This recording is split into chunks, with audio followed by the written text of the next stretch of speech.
cœur confiant. Psaume 27, verset 3. Que l'on me déclare la guerre, je suis plein d'assurance. Chers auditeurs de Paix divin, vous sentez-vous attaqué en ce moment? N'en soyez pas surpris. Ce sentiment fait partie de la condition humaine. Peu de personnes traversent la vie sans jamais se sentir vulnérables. Il nous arrive à tous de douter de nos capacités face aux obstacles. Nous ne nous sentons pas invincibles et donc craignons l'épreuve. Confrontés à la guerre ou à des conflits moindres, notre confiance disparaît souvent. David connaissait bien les conflits armés. La confiance en la puissance de Dieu et en la souveraineté divine lui était venue au fil des ans à la suite d'une sévère expérience de la vie.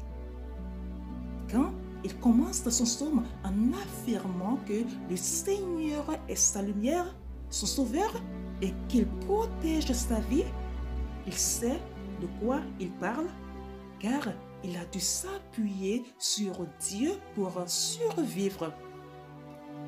C'est dans la vulnérabilité que l'on apprend certaines vérités sur Dieu.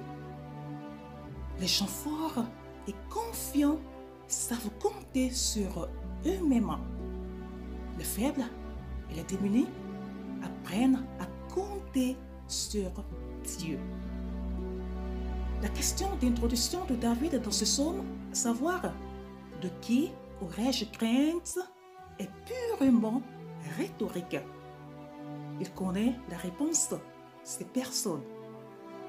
Si nous pouvons affirmer honnêtement avec lui que le Seigneur est notre lumière, notre salut et notre forteresse, nous connaissons aussi la réponse.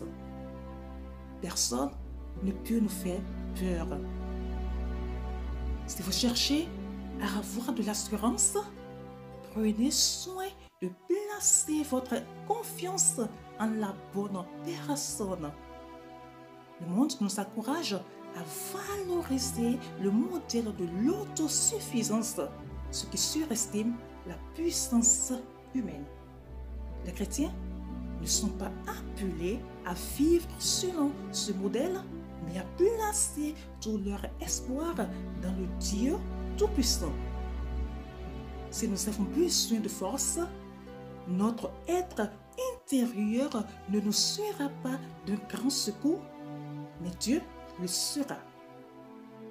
Chers bien-aimés, apprenons à répéter les paroles de David. Prononçons-les à haute voix si nécessaire. Il ne s'agit pas d'un truc psychologique et illusoire, mais de se remémorer la vérité.